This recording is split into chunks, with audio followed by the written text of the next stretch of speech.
A young black woman in a faded off-shoulder blouse stepped forward, her boarding pass in one hand, her small backpack slung low.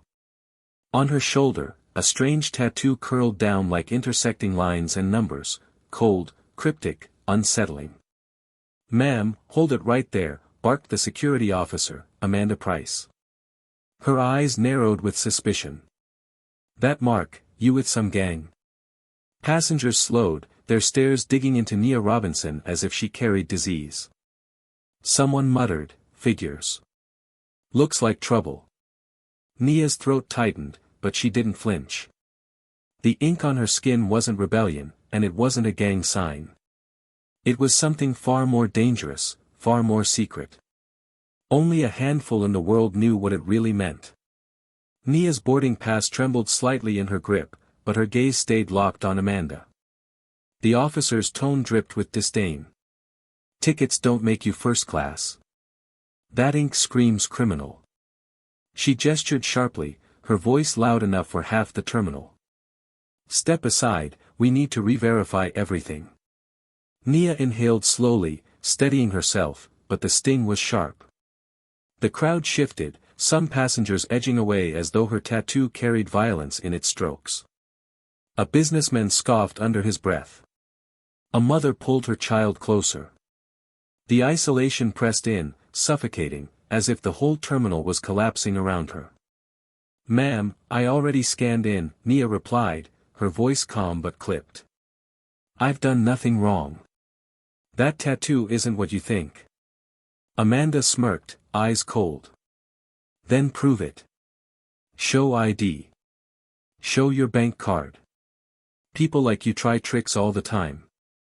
Heat rose in Nia's chest. She felt her shoulders stiffen, her fingers curl tight around the paper ticket. A familiar weight of injustice, years of being doubted, sized up, dismissed, returned like an old ghost. Passengers whispered again, eyes cutting her down to less than human.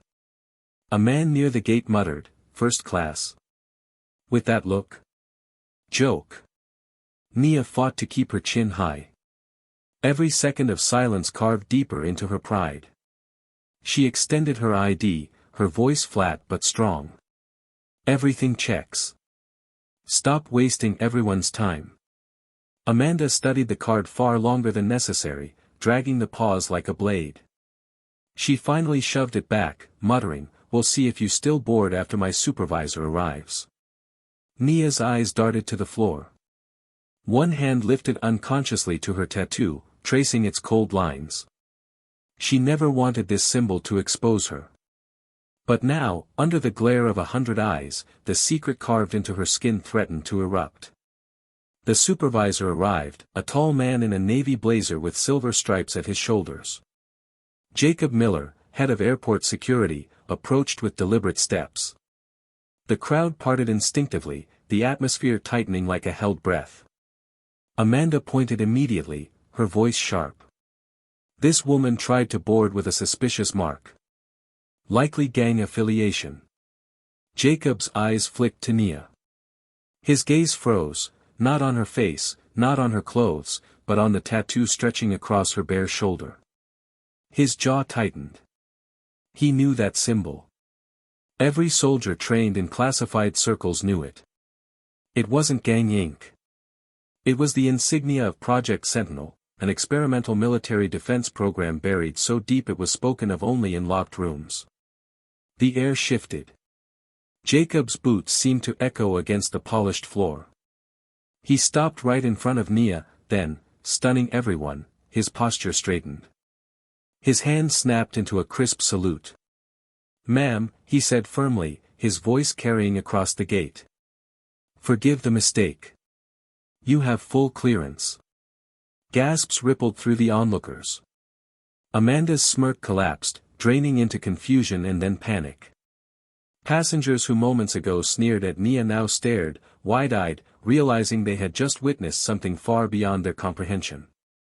Nia met Jacob's eyes, her own burning but steady. For the first time that day, silence worked in her favor. She hadn't needed to shout, hadn't needed to beg. The truth, inked on her skin, had spoken louder than anything she could say. Amanda's face flushed crimson. She stammered, "Wait, that's impossible. It looks like." Jacob cut her off, his voice like steel. "It is not for you to interpret. That mark is recognized by the Department of Defense. You've overstepped."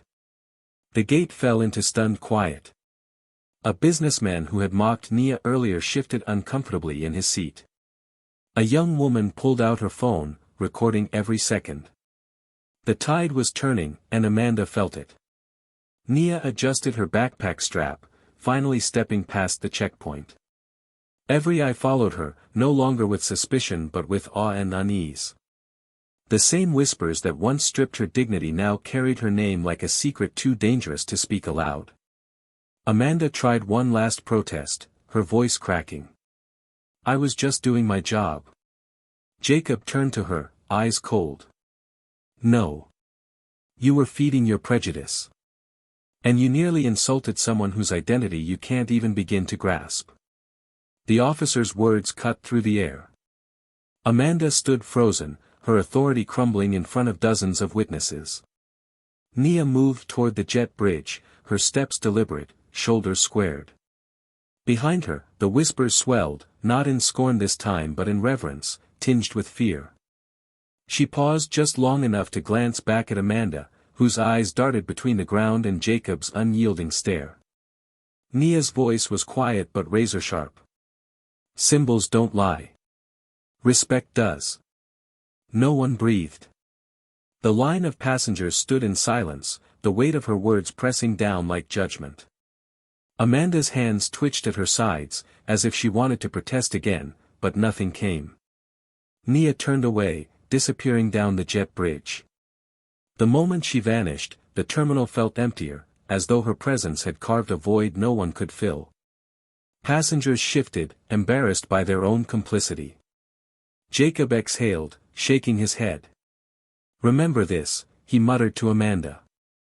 "Some marks are earned in ways you'll never understand."